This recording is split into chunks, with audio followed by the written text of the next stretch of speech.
Welcome to RVersity's RV driving school. I'm Blogging Brandy, your RV driving instructor, and in this video I'm going to be teaching you everything that I know and everything that I've learned about how to drive an RV, or in my case, a motorhome.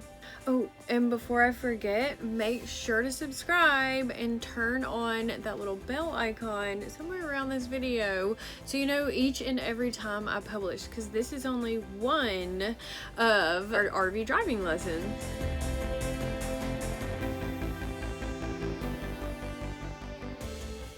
So when I started RVing, I was towing a trailer, and then I lived the van life. I lived in a van until I bought this RV, which is my Thor Outlaw 37 RB Class A toy hauler.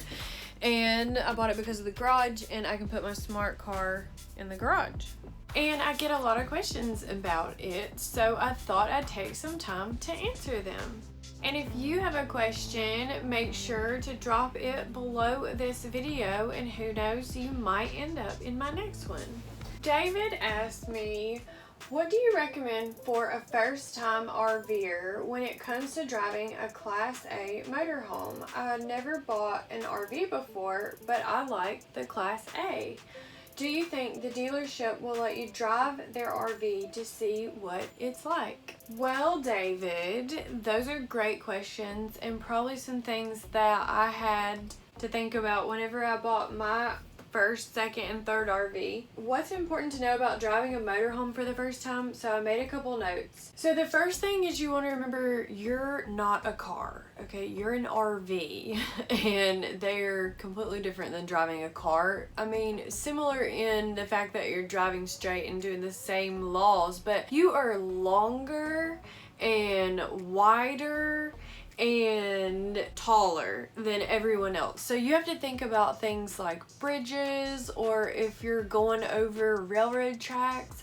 I always say think like a trucker, because if a truck can't go there, you probably can't get there either, and that's just physically. So if I see trucks going under bridges, I'll normally assume that my RV can go under bridges, but it's a really good idea to probably take the height of your RV and maybe tape it on the dashboard so you know when you're going into towns, like where you can fit. Bridges and low overhangs. The other thing is gas stations. So when you're at gas stations, you really want to think about when you're turning the RV, it's kind of straight, or if you're towing, it could be even more awkward. But you just have a really long back end. You don't want to hit somebody or the gas pump when you're turning out, so I always just say aim wide.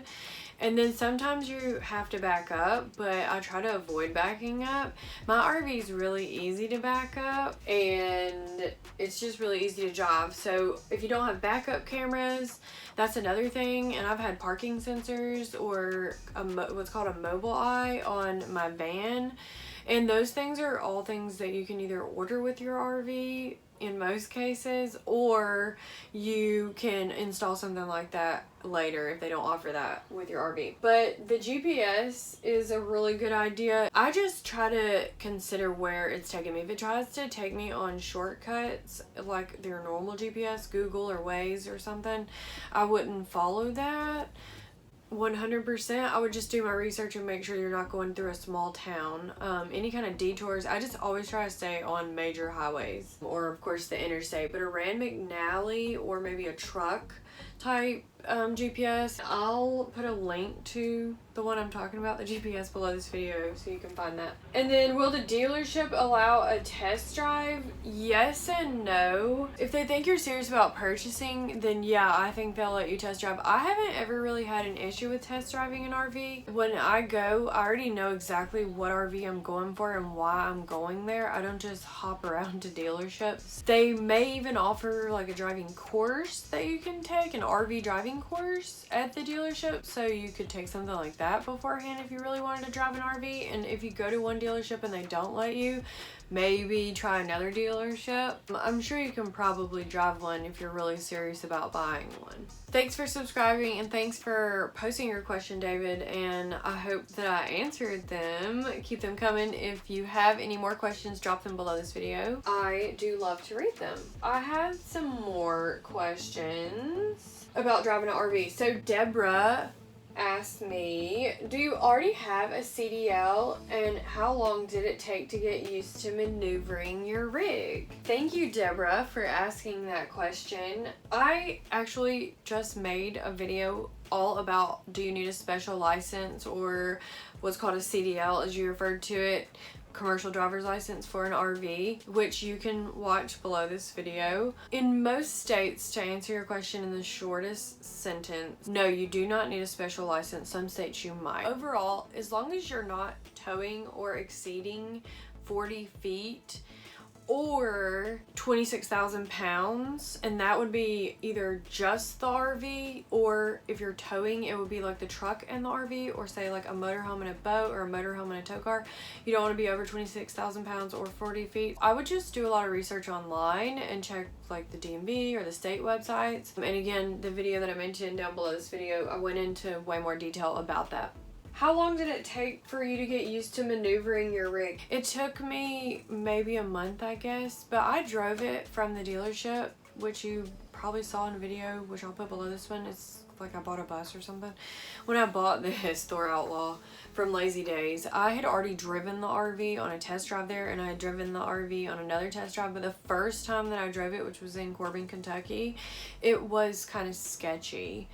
And I wasn't really sure, and I did hit the brake and everybody went forward in the RV. There was 2 other people in the RV, but it didn't really take that long. I just knew to watch the back end from towing, and towing is a whole nother ball game. So I actually think towing is more difficult than driving this motorhome.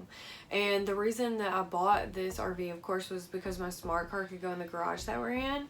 So I really got this RV because it was easy to drive and I didn't have to worry about towing. It doesn't really take that long to figure out how to drive an RV unless you just are like a horrible driver. There's tons of chicks that drive RVs and dudes that drive RVs solo, and I actually like driving the RV myself because I'm sketched out by anybody else driving the RV. It scares me. Thanks for asking that question, Deborah, and of course if you have any more questions, put them below this video. I'd love to read them and answer them. Now you know some tips for driving an RV and learning how to drive your RV or motorhome. But when you're trying to learn how to drive this, you're gonna make a lot of mistakes. Okay, I made a ton of mistakes, but you don't have to make the same ones that I did, because I put together an amazing little cheat sheet for the top mistakes that most RVers make, which you can pick up below this video. I'm blogging Brandy from RVersity, a university for RVers, and if you want to learn how to RV like a pro, I'll teach you everything I know.